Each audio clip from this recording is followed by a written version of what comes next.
ये इंडोनेशिया के एक साहिली गांव की कहानी है। दोपहर के 3:30 का वक्त था कि अचानक ही बादलों ने आसमान को अपनी दबीज चादर में छिपा लिया। चंद लम्हों में जमीन रोशनी से खाली हो गई। अंधेरे की सियाही के साथ साथ तेज हवाएं चलने लगीं। दरख्तों के पत्ते तो किया टहनियां तक टूटने लगी।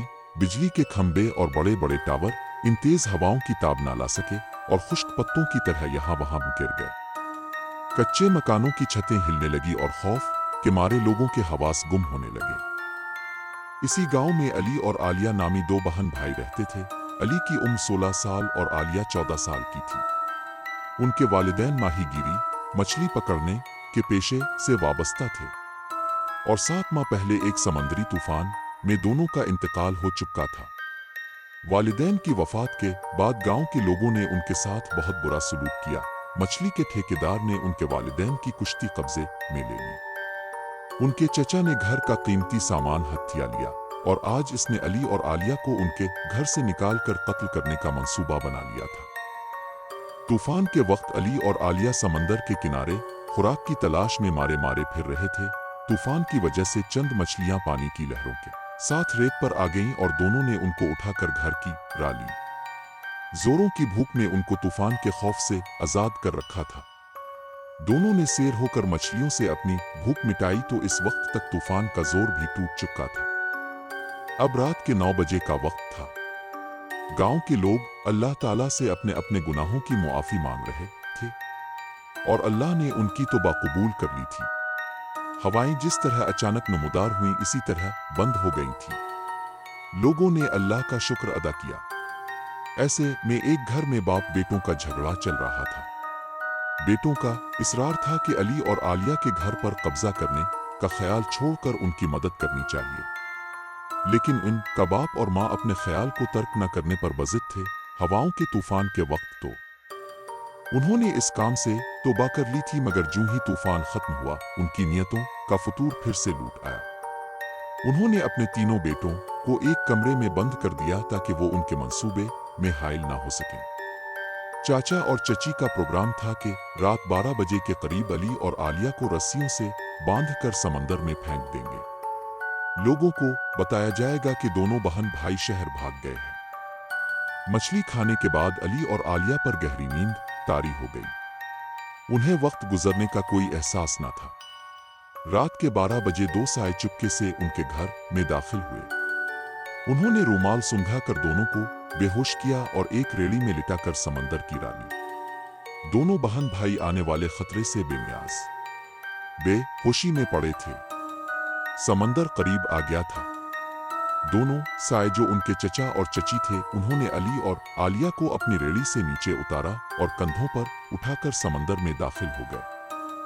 अब समंदर का पानी उनके घुटनों को छू रहा था। चचा ने मशवरा दिया कि दोनों को मजीद आगे फेंकना चाहिए ताकि सुबह तक समंदर की बड़ी मछलियां उनको निगल जाएं। इसी असना में उनकी नजर एक खाली नाव पर पड़ी। दोनों ने मानी खेज नजरों से एक दूसरे को देखा और फिर अली और आलिया को नाव में डालकर समंदरी लहरों के हवाले कर दिया। दोनों देर तक नाव को देखते रहे। जब वो निगाहों से ओझल हो गई तो दोनों वापसी के रास्ते पर हो लिए। अभी दोनों घर और समंदर के दरमियान थे कि जमीन आहिस्ता आहिस्ता हिलने लगी। दोनों नीचे बैठ गए। जलजले में शिद्दत आती जा रही थी। उनको दूर से गांव के मकान कांपते हुए साफ दिखाई दे रहे थे। गांव के लोगों का शोर बढ़ता जा रहा था और वो घरों से बाहर निकल आए थे। फिर मकानों के घिरने की आवाजें भी आने लगी। अब इन दोनों को अपने बेटे याद आए जिनको वो कमरे में बंद कर आए थे। ये सोचकर दोनों गांव की तरफ भागे, लेकिन उनके पांव रेत में धंसने की वजह से वो मुंह के बिल गिरते और फिर उठकर भागने की कोशिश करते। उनके गांव पहुंचने तक जलजला रुक गया था और लोग अपने अपने घरों का कीमती सामान निकालने में मसरूफ थे।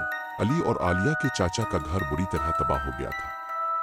घर की बुनियादें तक बाहर आ गई थी और माल और असबाब मिट्टी में मिलकर मिट्टी बन चुका था। साथ ही मौजूद अली और आलिया के घर को जरा नुकसान नहीं पहुंचा था।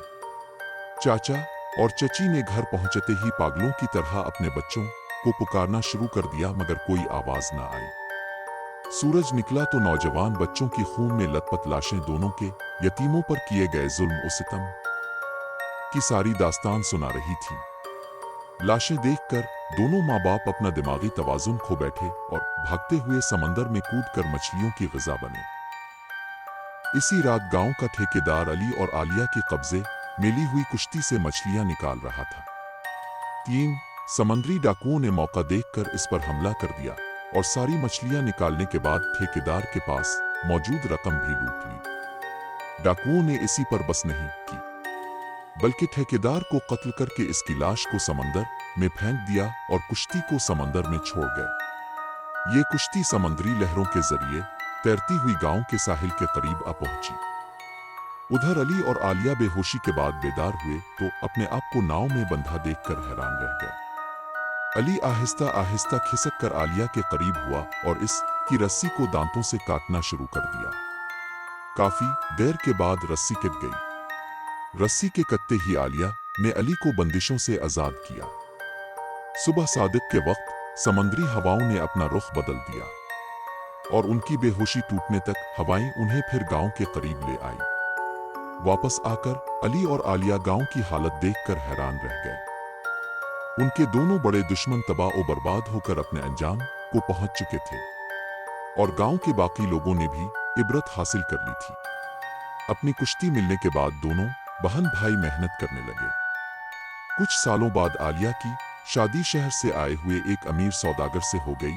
अली ने भी इसके साथ शहर जाकर तिजारत शुरू कर दी और दोनों हंसी खुशी जिंदगी बसर करने लगे। देखा दोस्तों, अल्लाह ताला किस तरह मजलूमों की मदद करता है और जालिमों की तमाम चालों को खाक में मिलाकर उनको इबरतनाक अजाब से दोचार करता है। जिस तरह गांव के लोगों को अजाब का सामना करना पड़ा, इसी तरह जुल्म का हाथ ना रोकने वालों पर भी अल्लाह का कहर नाजिल होता है। वीडियो पसंद आई तो मेरे चैनल को सब्सक्राइब करें।